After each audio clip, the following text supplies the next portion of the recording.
जिल्हा परिषदेच्या मालमत्ता ताब्यात घेण्यासाठी शोध मोहिमा राबवा असे आदेश अर्थ व बांधकाम सभापती अरुण राजमाने यांनी प्रशासनाला दिले आहेत। सांगली जिल्हा परिषदेच्या स्वीय निधीत वाढ करण्यासाठी प्रथम महानगरपालिका तसेच नगरपालिका क्षेत्रातील मालमत्ता ताब्यात घेण्यासाठी शोध मोहीम राबवा असे सक्त आदेश अर्थ व बांधकाम सभापती अरुण राजमाने यांनी प्रशासनाला दिले आहेत। सांगली जिल्हा परिषदेत अर्थ समितीची पहिलीच मासिक सभा सभापती राजमाने यांच्या अध्यक्षतेखाली पार पडली।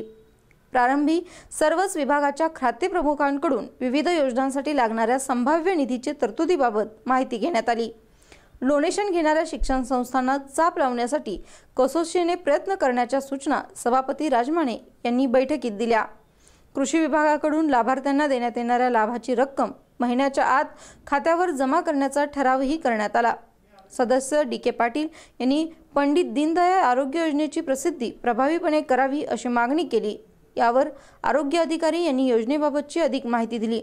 या बैठकीत कॅफो गाडेकर, शिक्षणाधिकारी निशादेवी वाघमोडे, बांधकाम विभागाचे संजय माळी, कृषी विभागाचे डी.एम. पाटील यांच्यासह सदस्य अधिकारी उपस्थित होते। अर्थ समितीची पहिली सभा पार पडली। त्या सभेमध्ये ठराविक विषयांवर चर्चा झाली की महापालिका हद्दीत असणारी जिल्हा परिषदची जागा जिल्हा परिषद ताब्यात घेणार।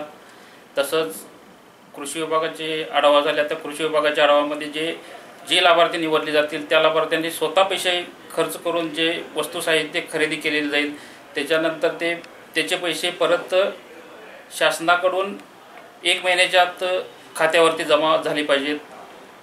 निविदा असतील शहानिशा करूनच त्यांच्या खात्यावरती पैसे जमा करणार, कुठलाही त्यात हलगर्जीपणा करणार नाही। सतीश चव्हाण, SBN मराठी, सांगली।